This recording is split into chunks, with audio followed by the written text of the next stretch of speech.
السلام علیکم ورحمۃ اللہ وبرکاتہ۔ امید ہے تمام حجاج کرام خیریت سے ہوں گے اور عرفہ کی تیاری میں ہوں گے۔ ماشاءاللہ یہ بہت نادر ترین موقع ہے آپ کی زندگی کا، جو نہ آپ کے اختیار کا حصہ ہے اور نہ آپ کی کوششوں کا حصہ ہے، خالص اللہ کے فضل و کرم سے یہ لمحہ آ رہا ہے۔ ان الحجاج والعمار، حجاج اور عمار یہ جو ہیں یہ اللہ تعالیٰ کے مہمان ہوتے ہیں، یہ اللہ تعالیٰ کے برگزیدہ بندے ہوتے ہیں۔ یہ جب اللہ کے مہمان ہیں تو اللہ تعالیٰ حجاج اور عمار یعنی خاص طور پہ حجاج ان کی دعائیں قبول فرماتے ہیں اور فرشتوں کو متعین فرما دیتے ہیں کہ تم ان کی دعاؤں پہ آمین کہو، اور ان کی دعائیں اللہ قبول فرماتے ہیں۔ پھر اس کے اندر خاص طور پہ جو حجاج کے لیے وقت ہے وہ عرفہ کا وقت ہے۔ ان الحج عرفۃ، آپ نے فرمایا کہ حج جو ہے وہ عرفہ ہے، لہٰذا وہ وقت آنے والا ہے کہ جس کے اندر اللہ رب العزت قبولیت دعا کی بہاریں لگاتے ہیں، انسان کی دعاؤں کو قبول و مقبول فرماتے ہیں۔ یہ بہت بڑی دولت ہے جو آپ کو ملنے والی ہے، تو اس کی کوشش کریں کہ یہ دولت آپ سے ضائع نہ ہو، کوشش کریں کہ اس دولت کو استعمال کیا جائے، کیونکہ یہ اللہ کی طرف سے خاص انعام ہے۔ یہاں دعا ایسی قبول ہوتی ہے، ایسی قبول ہوتی ہے جیسے انسان پانی منہ میں ڈال لے تو حلق سے اترنا جیسے یقینی ہے، ایسے دعا کا قبول ہونا بھی یقینی ہے۔ تو یہاں پر دعا مانگنی ہے، اور دعا کے لیے آپ لوگوں نے پہلے سے اپنے آپ کو ذہنی طور پر تیار کرنا ہے اور جسمانی طور پر تیار کرنا ہے۔ اور ذہن میں رکھیے کہ یہاں دعا ایسی قبول ہے کہ ایک مرتبہ عبداللہ بن مبارک رحمۃ اللہ تعالی علیہ سفیان ثوری سے ملے، فرماتے ہیں کہ سفیان ثوری جو ہے گھٹنوں کے بل بیٹھے ہوئے تھے، چہرہ ان کا آنسوؤں سے تر تھا۔ میں نے ان سے پوچھا کہ سفیان یہ بتائیے کہ آج کون شخص محروم ہے؟ فرمانے لگے وہ شخص محروم ہے جو اللہ تعالیٰ سے یہ گمان کرے کہ اللہ نے اسے معاف نہیں کیا ہوگا،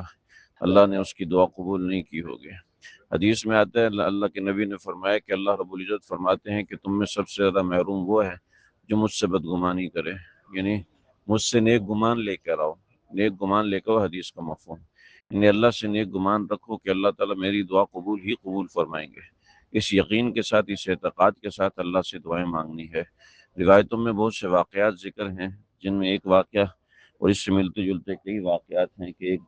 ایک بزرگ نے فرشتے کو دیکھا اور پوچھا کہ آج اللہ نے کس کا حج قبول کیا؟ کہا 7 لاکھ حجاج ہیں، کسی ایک کا حج قبول نہیں تھا، مگر ایک شخص کی آمین ایسی نکلی کہ اس ایک آمین کی وجہ سے اللہ نے سارے حجاج کا حج قبول کر لیا۔ تو آج اب میدان عرفہ میں آ گئے ہیں، بھلے سے سوئے ہوئے ہیں، جاگ رہے ہیں، یہ آپ کی بہت بڑی نعمت عظمیٰ کی تکمیل ہے کہ آپ یہاں پر موجود ہیں۔ تو اللہ رب العزت سے حسن ظن رکھیے، نیک گمان رکھیے۔ اللہ رب العزت فرمان حج، اللہ کے نبی نے فرمایا کہ من حج فلم یرفس ولم یفسق رجع کیوم ولدتہ امہ، کہ جو یہاں حج کے لیے آتا ہے، حج بیت اللہ کے لیے آتا ہے، یعنی خاص طور پہ عرفہ کے لیے آتا ہے، تو خرجت، وہ عرفہ سے جب نکلتا ہے تو ایسے نکلتا ہے قیوم ولدتہ امہ، کہ جیسے اس کی ماں نے آج جنا ہے، یعنی ماں نے آج جنا تو ایک نیا نام اعمال شروع ہو رہا ہے۔ ایسے ہی آج کے دن جب آپ یہاں سے نکلیں گے، عرفہ سے نکلیں گے، تو ایک نیا نام اعمال شروع ہوگا۔ ہاں، آپ نے کسی کا قرضہ لیا، وہ قرضہ دینا پڑے گا، بہنوں کی وراثت دبائی ہوئی ہے، وہ وراثت ادا کرنی پڑے گی، چھوٹوں کا حق مارا ہوا ہے، ان کا حق ادا کرنا پڑے گا، قضا نمازیں ہیں ان کو ادا کرنا پڑے گا۔ یہاں کا جو نعرہ ہے وَلَا إِلَهَ إِلَّا اللَّهُ وَحْدَهُ لَا شَرِيكَ لَهُ لَهُ الْمُلْكُ وَلَهُ الْحَمْدُ وَهُوَ عَلَى كُلِّ شَيْءٍ قَدِيرٌ، نبی علیہ السلام نے فرمایا کہ میں اور دیگر تمام انبیاء جو کہ میدان عرفہ میں آئے ہیں، تو سب کا ایک ہی نعرہ یہاں پر رہا ہے، وہ نعرہ یہی ہے لا الہ الا اللہ وحدہ لا شریک لہ الملک ولہ الحمد وہو علی کل شیء قدیر۔ زہر کے بعد جب آپ دعا کے لیے نکلیں گے یا اپنے خیمے میں دعا کریں گے، تو اس وقت کثرت سے لا الہ الا اللہ وحدہ لا شریک لہ لہ الملک ولہ الحمد وہو علی کل شیء قدیر، جب آپ کی دعا سے تھک جائیں تو زور سے یہ نعرہ لگائیے، اللہ اکبر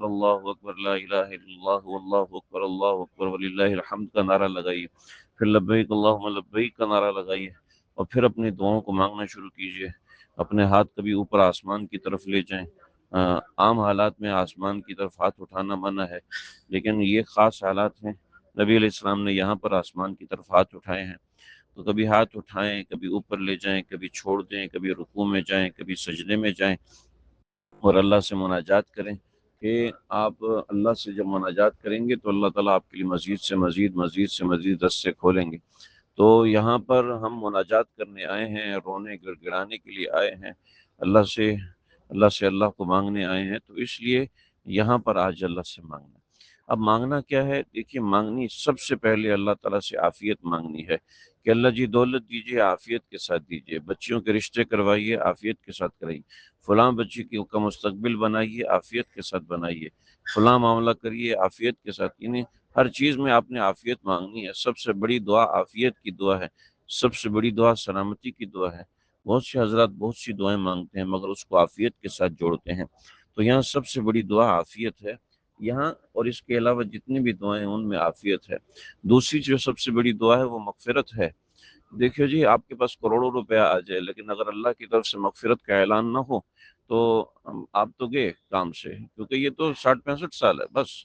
تو دوسرا سب سے بڑا معاملہ مغفرت کا ہے، وہ آپ کے والدین دنیا سے جا چکے ہیں ان کے لیے مغفرت مانگیے، آپ کے عزیز و اقارب دنیا سے جا چکے ہیں ان کے لیے مغفرت مانگیے، مگر اللہ سے مغفرت مانگیے۔ یہ مغفرت مانگنے کا سب سے بڑا مقام ہے کہ اللہ تعالیٰ سے معافی مانگیے، آخرت میں مغفرت مانگیے، جنت مانگیے، جہنم سے برات مانگیے، کیونکہ آج اللہ قبول فرما رہے تو ہمیشہ کے لیے قبولیت ہوگی۔ یہاں جیسے بھی گزرے وہاں پر آپ کے لیے اگر جنت اور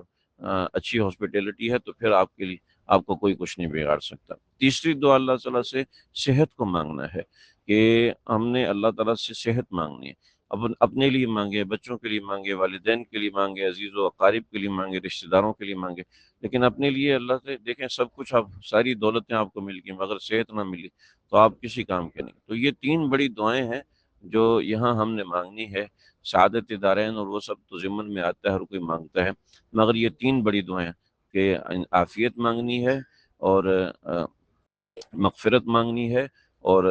اللہ تعالیٰ سے صحت مانگنی ہے۔ تو یہ تین بنیادی چیزیں ہیں، اس کا عمل کیجئے، یہ عرفہ بہت بڑا موقع ہے، اس کو استعمال کیجئے۔